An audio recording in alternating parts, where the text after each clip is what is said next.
S'organise-t-elle la riposte contre la fièvre Ebola qui sévit dans certains pays de la sous-région? Le ministre de la Santé et de l'Hygiène publique vient de séjourner à Kourémalé, frontière Mali-Guinée, pour évaluer le dispositif sécuritaire mis en place. Suite de notre série de reportages sur les femmes à l'occasion de la panafricaine célébrée le 31 juillet dernier. Ce soir, focus sur une dame qui évolue dans le secteur de l'assainissement depuis 12 ans. Fanta Sangaré est allée à la rencontre de Madame Keita Bana Kwata. Mesdames et messieurs, bonsoir, bienvenue. Le président de la République, Ibrahim Boubacar Keïta, a quitté Bamako ce matin pour la Mauritanie où s'est déroulé cet après-midi l'investiture du président mauritanien Mohamed Ould Abdelaziz. Voici les images donc de ce départ à l'aéroport de Bamako au Sénou. Le président de la République, Ibrahim Boubacar Keïta, qui s'apprêtait donc ce matin en compagnie de son épouse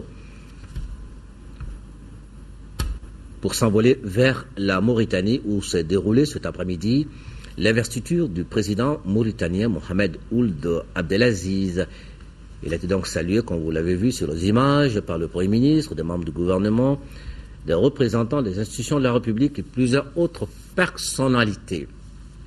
Les femmes du Mali qui demandent à être mieux impliquées dans le processus des pourparlers intermaliens. Pour ce faire, elles ont rencontré le Premier ministre à qui elles ont remis une feuille de route contenant une idée force qui sous-tendent leur démarche. À l'issue de la rencontre, notre reporter Alussédi Touré a tendu son micro à Madame Doumbia Mama Kouaté, membre de la plateforme des femmes leaders du Mali suivant.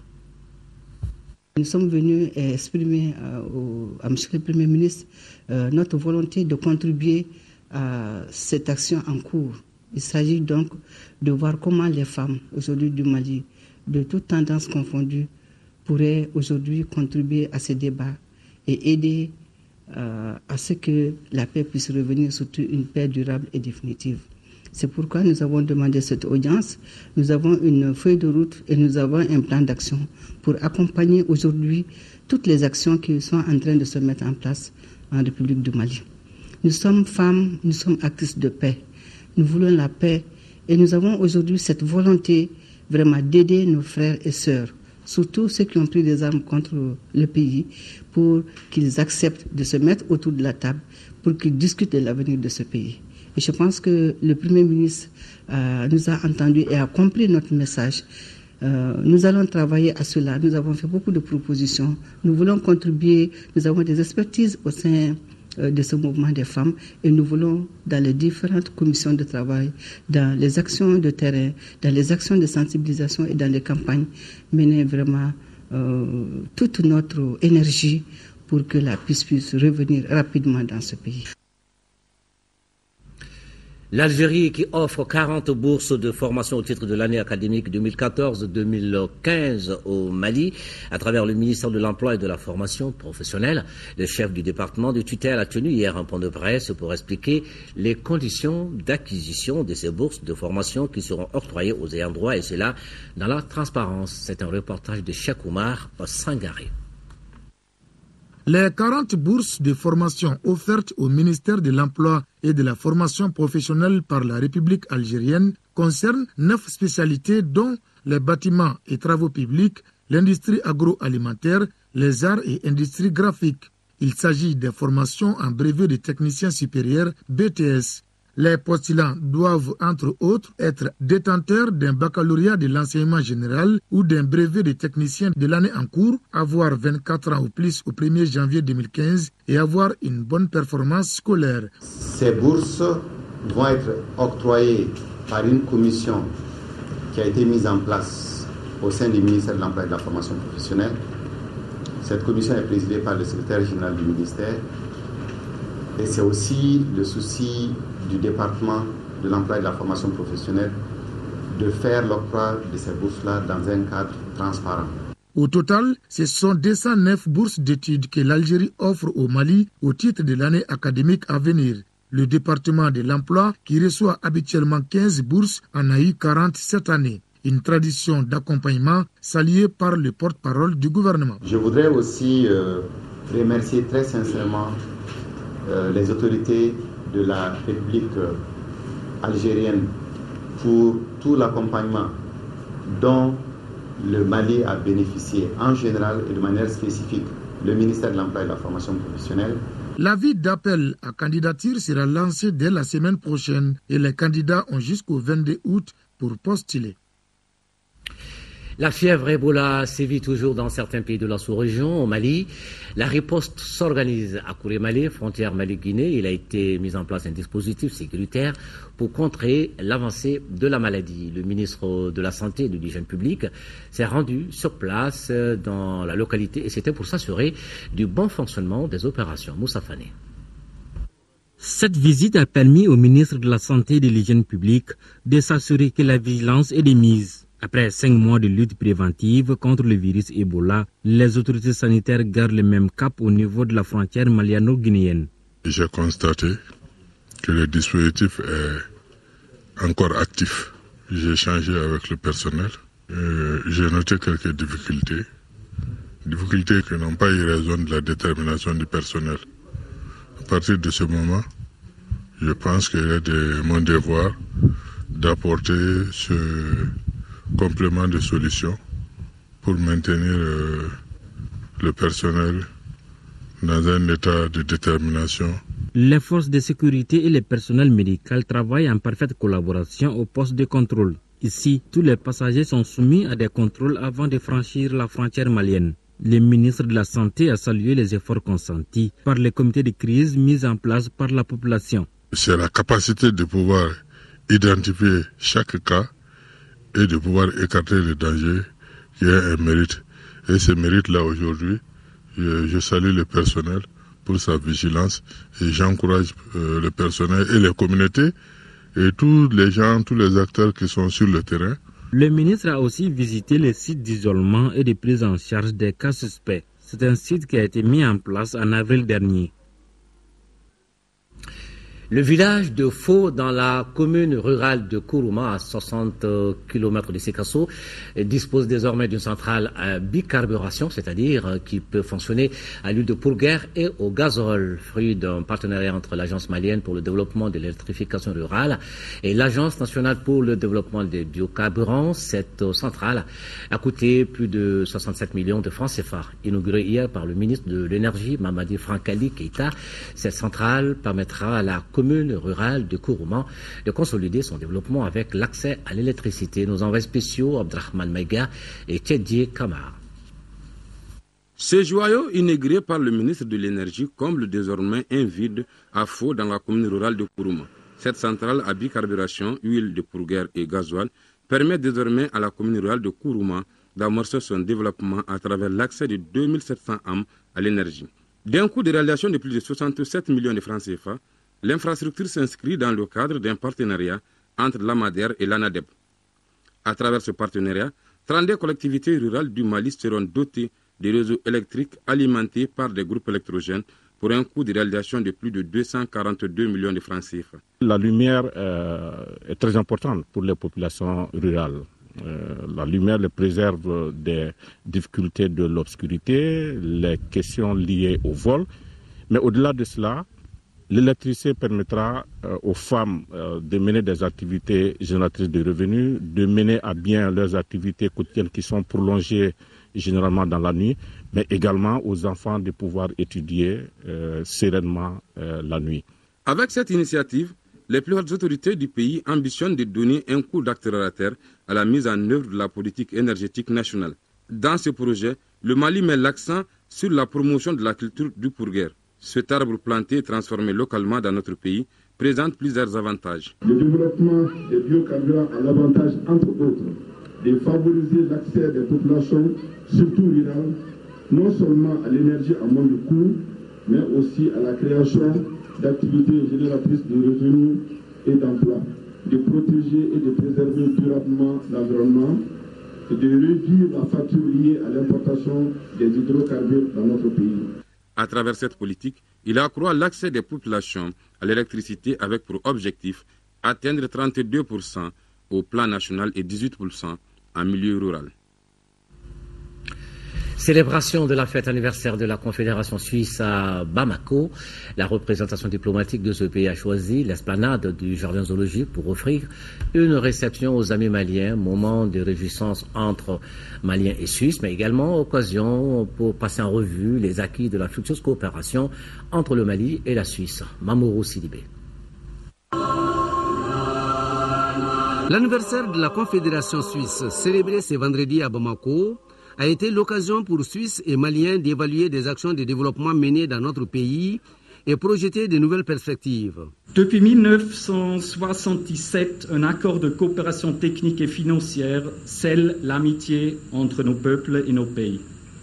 Il permet la mise en œuvre de notre coopération qui est de plus que 10 milliards de francs CFA par an. Nous sommes là pour accompagner les politiques maliennes dans le domaine de la décentralisation et de la gouvernance, de l'éducation et de la formation professionnelle et du développement économique. Cet accompagnement a plusieurs dimensions au niveau des collectivités territoriales, de l'administration publique, du secteur privé. Les Maliens confirment. J'atteste effectivement que les axes de coopération à travers lesquels s'expriment les interventions de la coopération suisse en République du Mali correspondent bien aux priorités du gouvernement de la République du Mali. En tout cas, très personnellement, je me réjouis des niveaux, des axes d'intervention dans le secteur du développement rural. La Suisse est un État neutre. Il est important de savoir que la Confédération suisse a vu le jour au début du mois d'août 1291. La promotion de l'économie sociale et solidaire est au centre d'une session de formation à l'intention des parlementaires du Mali, organisée par le réseau des parlementaires maliens pour la promotion de l'économie sociale et solidaire. La rencontre vise à renforcer les compétences des députés et sur les dynamiques de l'économie solidaire sur le plan national et international. C'est un reportage de Moussa Fané. L'économie sociale et solidaire est une opportunité pour améliorer la vie des populations. C'est pourquoi le réseau des parlementaires de l'économie sociale et solidaire a initié cette formation pour imprégner les députés sur l'importance de l'économie sociale et solidaire. En parlant de l'économie sociale et solidaire, on fait appel aux activités de production, de distribution et de consommation des biens et services menées par les entités telles que les sociétés coopératives, les mutuelles, les associations et autres organisations du genre. On peut se dire que l'économie malienne repose essentiellement sur l'économie sociale et solidaire. Et si les députés prennent connaissance du contenu de ça et connaissent les préoccupations que les populations qui mènent ces activités ont, je crois qu'il serait très important et utile pour eux. Le représentant du président de l'Assemblée nationale a salué cette initiative du réseau. L'économie sociale et solidaire s'entend par l'ensemble des activités de production et de distribution de biens et services menées par les sociétés coopératives, les mutuelles, les associations et autres organisations. Au cours de cette rencontre, le réseau des parlementaires en économie sociale et solidaire et ses partenaires, Centre d'études et de coopération internationale et le réseau national de l'économie solidaire ont signé un protocole d'accord pour la formation continue des membres du réseau pour une meilleure prise en charge de l'économie sociale et solidaire. Dans notre série de reportages sur les femmes à l'occasion de la panafricaine célébrée le 31 juillet dernier, nous sommes allés à la rencontre d'une Malienne qui a décidé de s'investir dans le domaine de l'assainissement. Elle s'appelle Madame Keita Bana Koita et elle a fait ses études supérieures aux États-Unis avant de revenir au Bercail pour participer, comme on le dit, au développement socio-économique du pays. Et le chemin choisi, c'est bien la protection de l'environnement et la création des meilleurs cadres de vie, une activité qu'elle mène avec conviction et détermination depuis maintenant 12 ans, dossier réalisé par Fanta Sangari. Mariée et mère de 4 enfants, Mme Keita Bana Koita est directrice de Sewa Sarl depuis 12 ans. Après les études secondaires à l'ESICA de Bamako, Keita Bana intègre la fonction publique malienne. Elle démissionne plus tard et poursuit des études supérieures aux États-Unis. J'ai commencé le nettoyage en 2002. Donc depuis 12 ans, je nettoie. Moi, j'étais partie aux États-Unis d'abord pour étudier l'anglais, étudier le business. Mais après, j'avais décidé de rester là-bas un peu. Mais finalement, j'ai réalisé que c'est mieux au pays. que je suis en train de perdre mon temps aux États-Unis. C'est pourquoi très tôt, moi je suis retourné au pays pour me battre. Malgré un diplôme supérieur, elle opte pour le métier de gardiennage et de nettoyage. Passionnée de la nature, l'assainissement devient son créneau. Sa profonde motivation et son objectif sont de créer des emplois, de se rendre utile aux autres et contribuer au développement socio-économique du pays. L'objectif que je vise, ça c'est toujours l'amélioration de mon cadre de vie et de ma progéniture aussi, et de contribuer aussi au développement du pays et de contribuer à la création des emplois. Exercer un métier comme le nettoyage n'est pas sans difficulté. On ne peut rien faire sans difficulté, surtout le nettoyage qui est un boulot de tous les jours. Quand vous faites bien, on ne le sent pas. C'est quand vous faites mal, le seul jour où vous faites mal, que les gens se plaignent. En dehors de l'assainissement, Mme Keita s'occupe d'aménagement d'espaces verts et de parcelles. Avec mes partenaires, je m'occupe de l'assainissement, l'aménagement d'espaces verts et les fournitures de bureaux. Ambitieuse et très déterminée, elle n'a jamais eu un moment de découragement face à des critiques. Il n'y a pas de découragement chez moi. Quand on opte pour le privé, il n'y a pas de découragement. Parce que même un seul jour de découragement peut mettre en danger un contrat. Parce que quand on prend un contrat de l'administration veut que les bureaux soient nettoyés tous les jours. Donc si on se décourage un seul jour, ça peut amener à la résiliation d'un contrat. Manifestement, Mme Keita a plusieurs cordes à son arc. Je fais autre chose, mais sous la coupe du GIE Kissi.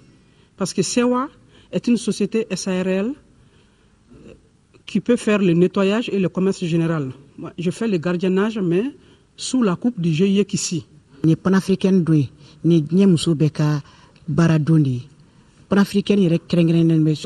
c'est la journée panafricaine des femmes. Si le GIE Siwa a pris cette initiative au profit des femmes, nous en sommes heureuses. Tout ce que l'homme peut faire, la femme en est aussi capable. Il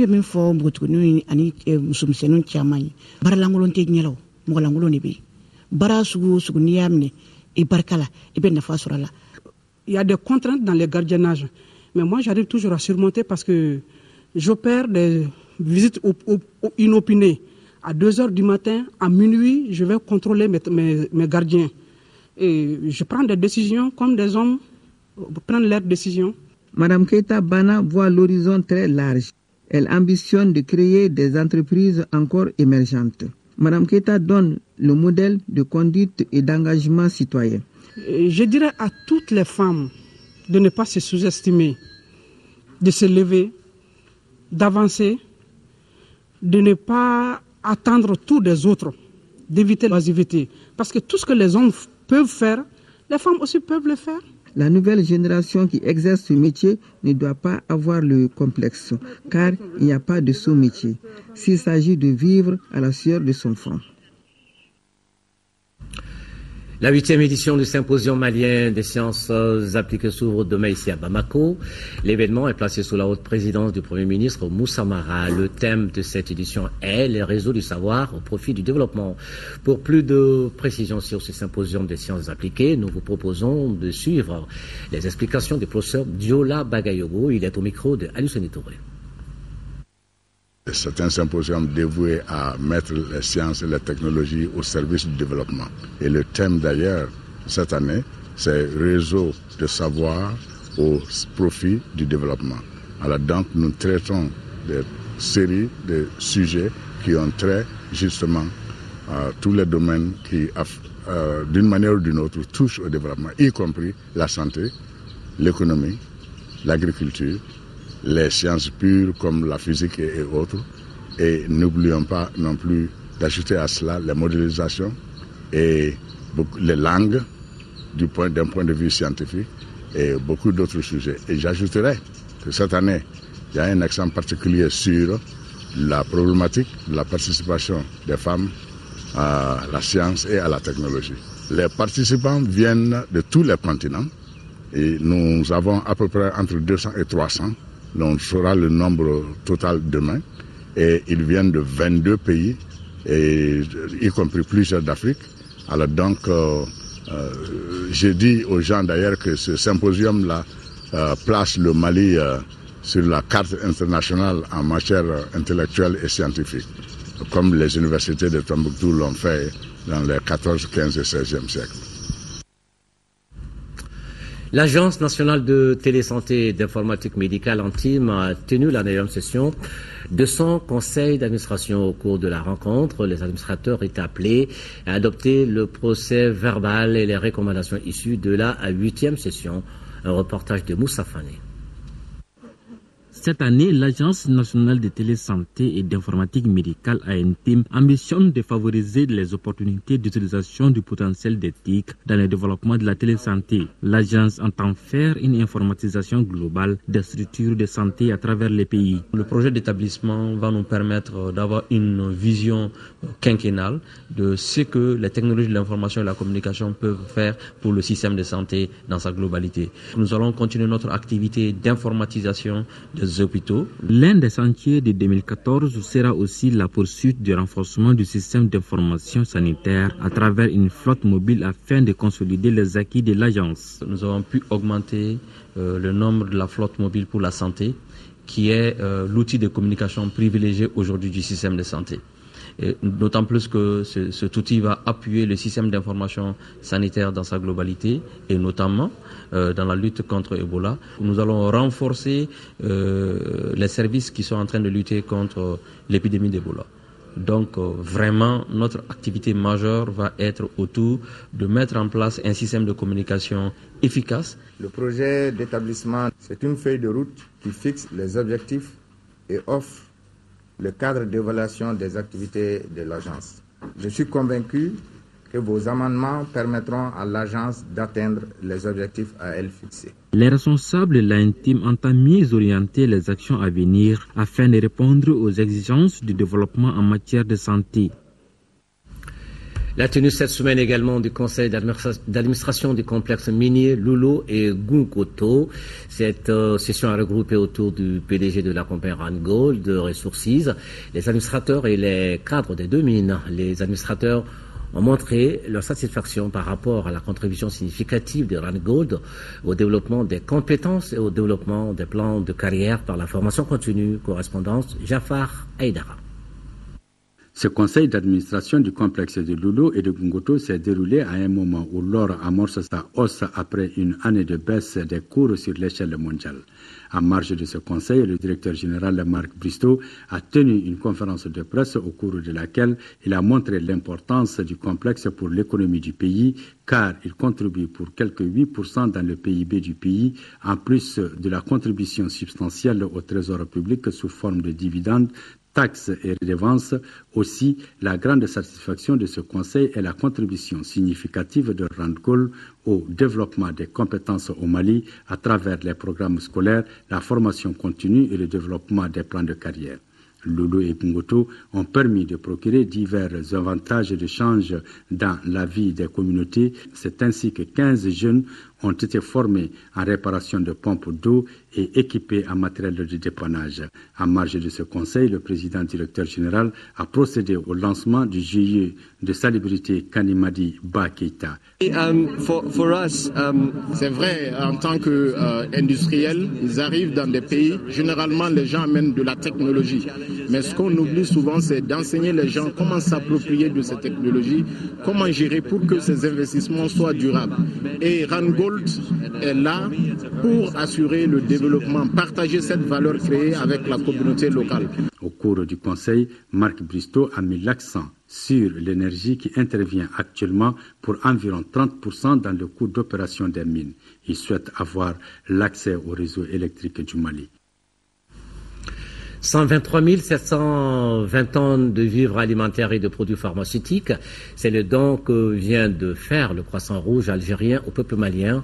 Un premier lot de 30 tonnes a été réceptionné à Gao par Amadou Konaté, ministre de la Solidarité, de l'Action humanitaire et de la Reconstruction du Nord. Correspondant de Drissa Koné. Ce sont 2 cargos algériens qui se sont posés sur le tarmac de l'aéroport de Gao ce vendredi matin. À leur bord, 27 tonnes de vivres alimentaires et 3 tonnes de produits pharmaceutiques. Une solidarité agissante du peuple algérien au peuple de Gao. L'opération consiste en 123 tonnes pour la région de Gao. C'est un point aérien qui a été organisé. Donc il y a eu tout à l'heure 2 avions de cargo. Demain également, il y aura la même opération. Et on attend les 8 et 9 également, les mêmes quantités, une soixantaine de tonnes en vivres et en produits pharmaceutiques. Le Croissant Rouge algérien, qui n'est pas à sa première action, vient d'intensifier sa marque de solidarité au peuple malien. En dépit du séisme qui a frappé Alger ce vendredi matin, le gouvernement algérien a tenu à respecter le calendrier de l'acheminement de cet appui. La solidarité du peuple algérien pour le Mali est une solidarité qui ne s'est jamais démentie. Comme on dit chez nous, merci de bien faire pour vous-même, parce qu'au Mali, un Algérien est chez lui.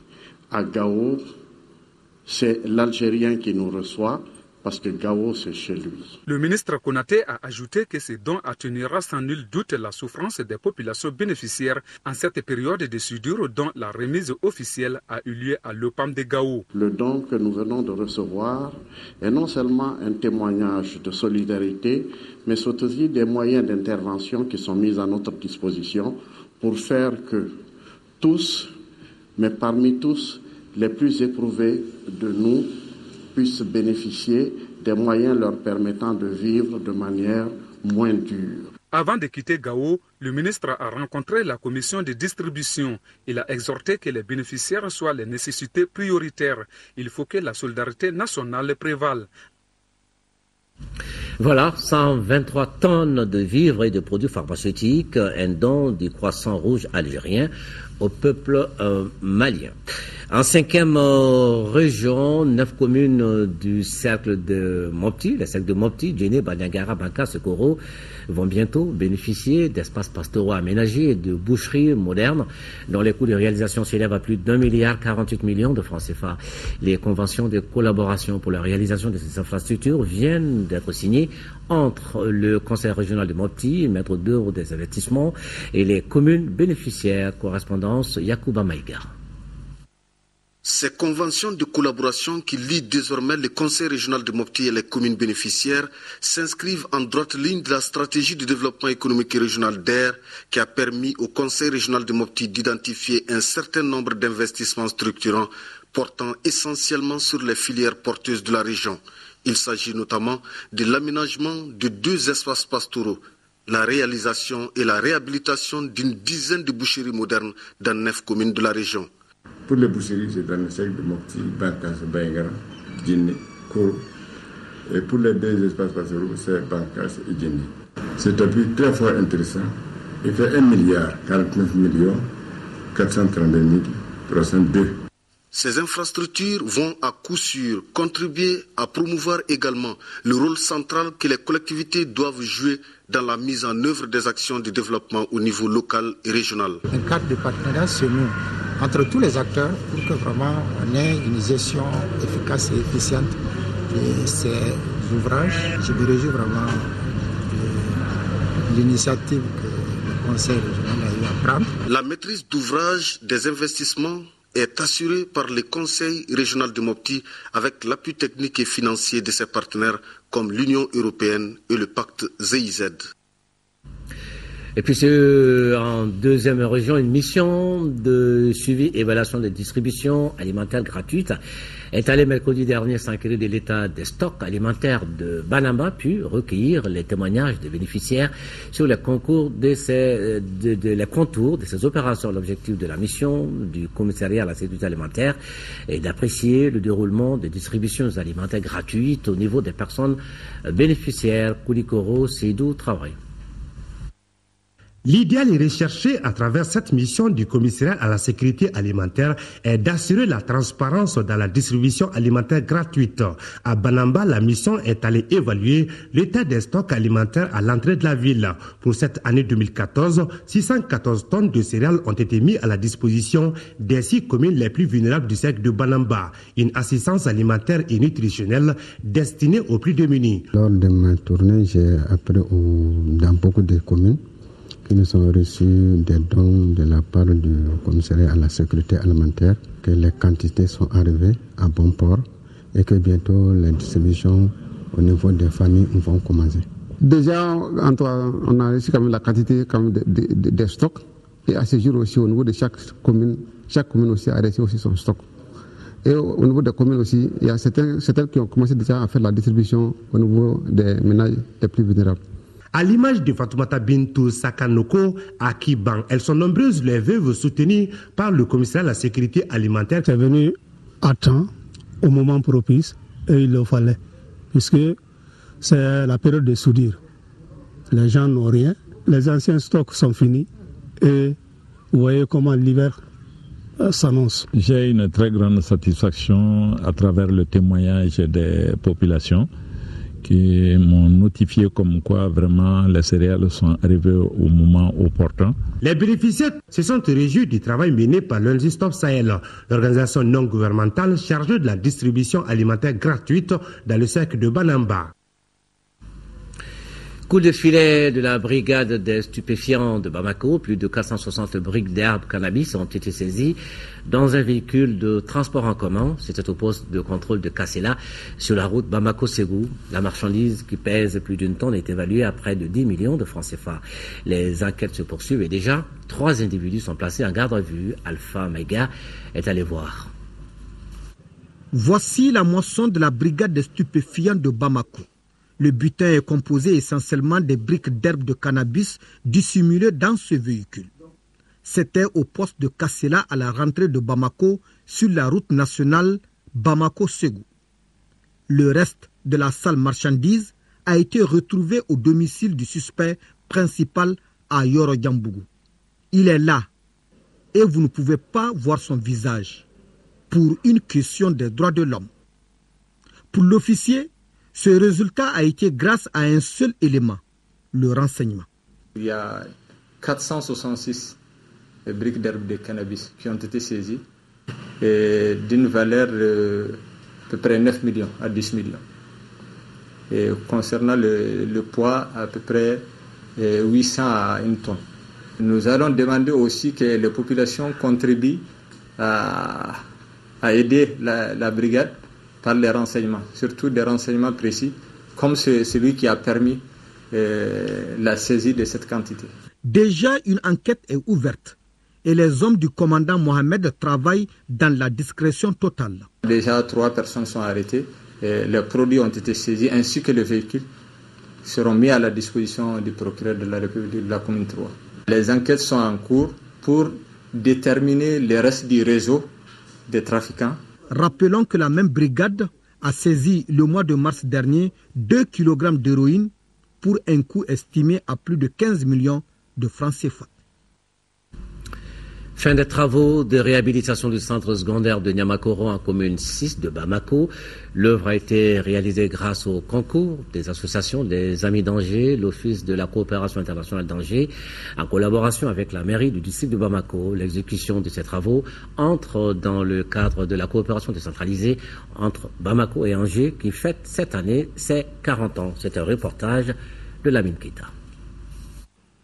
Fruit de la coopération décentralisée entre Bamako et Angers, qui fête cette année son 40e anniversaire, ce projet a permis au centre secondaire de Niamakoro de faire peau neuve. 3 semaines durant, les travaux de rénovation ont été exécutés par la jeune volontaire d'Angers et Bamako. Les travaux ont consisté au grattage de la peinture existante sur l'ensemble des locaux et au ponçage des murs, au traitement des fissures sur les murs et à la reprise de l'ensemble peinture murale et des menuiseries métalliques ainsi qu'au nettoyage général du chantier. Je suis fière pour eux, quoi. Je trouve qu'ils ont, ils ont prouvé que effectivement, on peut faire des choses quand on est ensemble, qu'on travaille ensemble et qu'on partage. C'est plus qu'un sentiment de fierté, c'est l'espoir que les choses continuent et qu'on soit capable de s'entendre et de travailler ensemble. Ces travaux ont été salués à juste titre par la représentante du maire du district de Bamako qui a magnifié la coopération décentralisée entre les deux villes. J'espère que bon usage sera fait de ce bâtiment flambant neuf au service des populations. En 2015, Angers recevra à son tour les amis maliens pour la réalisation d'autres chantiers. C'est communiqué du ministre des Sports qui informe donc à l'issue du congrès de la Fédération internationale de basketball, Zone Afrique, FIBA Afrique, qui s'est déroulé du 30 au 31 juillet 2014 à Antananarivo, à Madagascar. Monsieur Amanyang a été élu président de FIBA Afrique pour un mandat de 5 ans. Cette élection est non seulement une reconnaissance de FIBA Afrique à l'endroit de monsieur Nyang, une fierté pour le mouvement sportif national, mais aussi un honneur pour le Mali. À cette occasion, le ministre des Sports, au nom du président de la République, Ibrahim Boubacar Keïta, du gouvernement et du mouvement sportif national, lui adresse ses chaleureuses félicitations, souhaite plein succès à M. Amanyang et le rassure de son accompagnement dans l'exercice de ses nouvelles fonctions. En outre, le ministre des Sports remercie tous les États et gouvernements qui ont voulu soutenir la candidature du Mali à cette instance continentale du basketball. Avant donc de boucler ce journal, parce qu'on va revenir pour parler quand même de sport, mais nous vous présentons cette nouvelle publication. La voici donc, Islam. Vous aurez donc ce journal dans vos kiosques, une nouvelle publication. Elle est intitulée Islam Info. C'est un journal d'information qui vise à renforcer la communication et la compréhension de la religion musulmane. Le journal paraît tous les vendredis et il est vendu au prix de 300 francs CFA. Voilà, Islam Info. Désormais, dans vos kiosques. Et puis, demain, Actu Hebdo, c'est à partir de midi, comme tous les dimanches d'ailleurs. Et demain, Actu Hebdo reçoit comme invité deux dames panafricaines oblige. Il s'agit de Madame Keïta, Fatoumata Keïta de l'OPF et Madame Koulibaly Siga Keïta, chargée de mission au ministère de la Femme, de l'Enfant et de la Famille. Et puis, on vous le disait donc au début de ce journal, le président de la République qui est à Nouakchott depuis ce matin, Ibrahim Boubacar Keïta, qui a pris part à la cérémonie d'investiture de monsieur le président Ould Abdelaziz, réélu à la tête de la Mauritanie pour un second mandat de 5 ans. Cet événement a mobilisé plusieurs autres chefs d'État et personnalités venues du continent et d'ailleurs. Le président mauritanien place ce nouveau mandat sous le signe de la consolidation de la paix et de l'unité nationale. Nous écoutons le président de la République, Ibrahim Boubacar Keïta, au micro de nos envoyés spéciaux à Nouakchott, Ibrahim Traoré et Abdoul Salam Bambara. Cela est de convenance absolue que je vienne à l'invitation de mon frère Mohamed Ould Abdelaziz témoigner notre considération, notre amitié, notre fraternité avec un frère qui très récemment a prouvé à suffisance combien le Mali lui tenait à cœur. Vous l'avez vu, sans désemparer, quitter la réunion de la BAD à Kigali pour se rendre au Mali, dès qu'il a appris ce qui s'est passé à Kidal. C'était le 21 mai. Et le lendemain, il était à Bamako. Le surlendemain, il était à Kidal pour nous rapporter un cessez-le-feu. Quand un tel frère est reconduit dans la confiance absolue du peuple mauritanien, notre devoir est d'être à ses côtés. Nous sommes venus, nous avons été considérés et nous avons transmis toutes les félicitations du peuple malien, tous nos encouragements à continuer à porter haut le flambeau de la Mauritanie sur le chemin du progrès, tel que nous l'avons constaté nous-mêmes lors de notre visite d'État à Nouadhibou et à Nouakchott. Et la coopération bilatérale également va son train.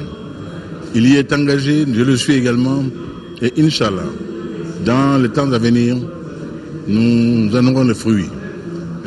C'est une belle cérémonie à laquelle nous avons assisté. Solennelle, dépouillée, sobre, mais pleine de sens. Et je voudrais encore une fois remercier l'ensemble du Mauritanien, le gouvernement mauritanien, pour l'accueil très chaleureux qui nous a été réservé dès que nous avons foulé le sol de cette terre bénie. Merci à la Mauritanie. Et bon vent au président Abdelaziz pour son second mandat. Éliminatoire CAN cadet, fin de course pour les Aiglonnais du Mali. Nos cadets ont été tenus en échec 0 partout par les écuries du Bénin. Et cet après-midi, ici à Bamako, au stade Modibo Keïta, à l'aller, le Bénin s'était imposé 1-0. Le Mali ne participera pas au 3e et dernier tour qualificatif. C'est Agatou Cissé et nous fait le résumé de la rencontre.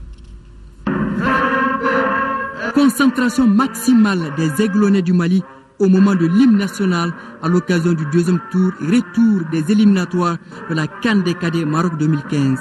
En première période, le Mali s'est procuré 6 occasions franches de but. À chaque fois, les garçons de l'entraîneur Baïba confondent vitesse et précipitation. Même scénario en seconde période. Score final 0-0. Les écuries cadets du Bénin, déjà vainqueurs à l'aller 1-0, se qualifient pour le 3e et dernier tour prévu en septembre. Ils auront comme adversaire les Tunisiens. C'est vraiment une très grande tristesse pour nous. Ces jeunes ne méritent pas de s'arrêter ici. On va travailler. Vraiment, c'est une grande joie, puisqu'il faut reconnaître que le Mali n'est pas du tout une petite équipe. Mais c'était un match qui était parti tactiquement. Nous, on s'est laissé construire le jeu, mais on a dû bloquer pour les empêcher vraiment d'atteindre notre but. Cette élimination du Mali dans la catégorie des cadets, la 2e de suite, est un gros gâchis pour notre football. C'est regrettable. Nous formons l'encadrement technique que nous avons mis au niveau des cadets, aussi bien qu'au niveau des juniors et même des minimes. C'est une continuité jusqu'à la fin de notre mandat. L'éternel changement d'entraîneur, dès qu'il défaite, il y a des problèmes. Vous avez vu, à la Coupe du Monde, il y a des entraîneurs qui ont été reconduits. C'est dire que cette cuvée est sacrifiée. Il faut recommencer à 0 pour bâtir une équipe nationale compétitive. Demain, on vous le rappelle, Actu Hebdo reçoit comme invité 2 dames panafricaines oblige. Il s'agit de Madame Diallo Kama Sakiliba de l'OPF et Madame Koulibaly Siga Keita, chargée de mission au ministère de la Femme, de l'Enfant et de la Famille. Et juste après, et pour le journal de la mi-journée, à 13h, vous aurez Amara Malé et Diallo. Merci, excellent week-end.